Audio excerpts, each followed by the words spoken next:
বরিশালে ডেঙ্গু আক্রান্ত হয়ে এই মাসে 10 জনের মৃত্যু হয়েছে। প্রথম 9 মাসেই আক্রান্তের সংখ্যা আগের বছরের 1.5 গুণ। মশা নিধনে কার্যকর উদ্যোগ না থাকায় ডেঙ্গুর প্রকোপ বাড়ছে বলছে ভুক্তভোগীরা। তবে জনগণের মাঝে সচেতনতার বাড়ায় দ্রুত চিকিৎসার কারণে এবছর মৃত্যুর হার কম বলছে স্বাস্থ্য বিভাগ। বরিশালের শেরেবাংলা মেডিকেল কলেজ হাসপাতালে বছরের শুরু থেকেই বাড়ছে ডেঙ্গু রোগীর সংখ্যা। সবচেয়ে বেশি রোগী আসছে বরগুনা ও পটুয়াখালী থেকে। জেলা উপজেলায় মশা নিয়ন্ত্রণে কার্যকর ব্যবস্থা না নেয়ায় ডেঙ্গুর প্রকোপ বাড়ছে অভিযোগ রোগীদের। কোনো ঔষধ ছিটায় না, দেয় না, কোথাও না, পাথরঘাটা না, বরগুনা না, কোথাও না। আর বরগুনায় তো রোগী প্রচুর রোগী। গ্রাম গায়ে আপনার ওই যে আপনার মশার ঔষধ কোনো ছিটায় না। সেপ্টেম্বর থেকে 9 মাসে শেরেবাংলা মেডিকেল কলেজ হাসপাতালে চিকিৎসা নিয়েছেন প্রায় 1,500 ডেঙ্গু রোগী, আর মৃত্যু হয়েছে 17 জনের। প্রত্যন্ত অঞ্চলের অনেক রোগী একেবারে শেষ মুহূর্তে হাসপাতালে আসায় জীবন বাঁচানো সম্ভব হয় না বলছেন হাসপাতাল কর্তৃপক্ষ।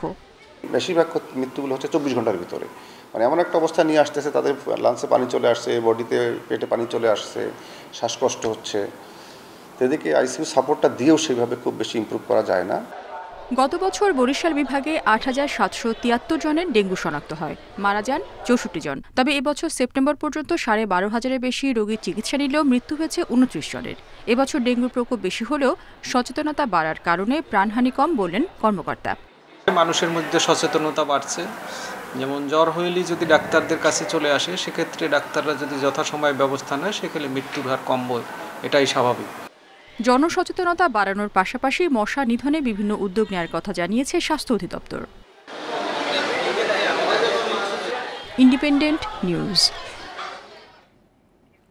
আর এ নিয়ে আরো জানাতে বরিশাল থেকে যুক্ত হচ্ছেন সহকর্মী আল আমিন। আল আমিন, মশা নিধনে কার্যকর কোনো ভূমিকা নেওয়া হচ্ছে না, একটা অভিযোগ এসেছে, এই বিষয়ে কর্তৃপক্ষ কি বলেছে?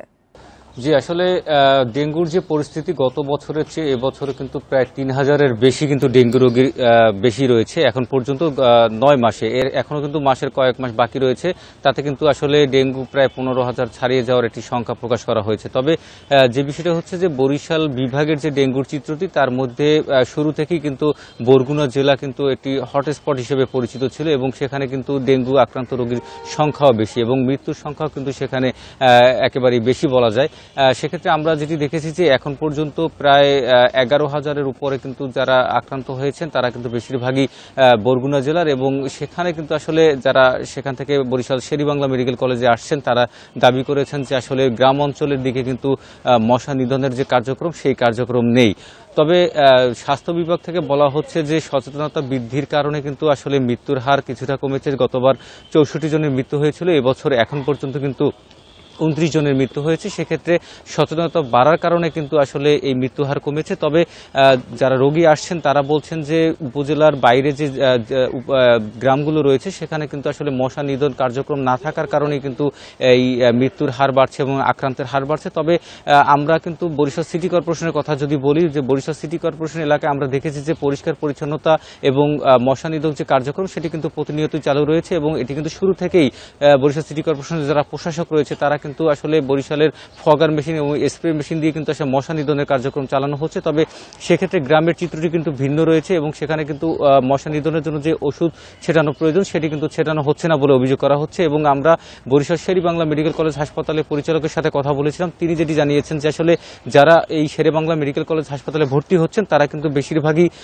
বরিশালের বাইরে রোগী, বরিশালের বিভিন্ন জেলা উপজেলা থেকে এখানে আসছেন এবং তারা কিন্তু একদম শেষ সময় কিন্তু এখানে আসার কারণে তাদের যে আইসিইউ যে সাপোর্ট সেটি দেওয়ার পরে কিন্তু ইমপ্রুভ করছে না রোগী, যার ফলে কিন্তু আসলে রোগীর মৃত্যুর হার বাড়ছে এবং আক্রান্তের সংখ্যাও কিন্তু বেশি হচ্ছে। তো তারা যেটি বলছেন যে আসলে চিকিৎসকদের দাবি, তারা যারা আক্রান্ত হচ্ছেন তারা যদি সঠিক সময় চিকিৎসা সেবা নিতে পারে সেক্ষেত্রে মৃত্যুর হার কমবে। তো এই ছিল আমার কাছে বরিশাল থেকে। বরিশাল থেকে ডেঙ্গু পরিস্থিতি নিয়ে জানাচ্ছিলেন সহকর্মী আল আমিন।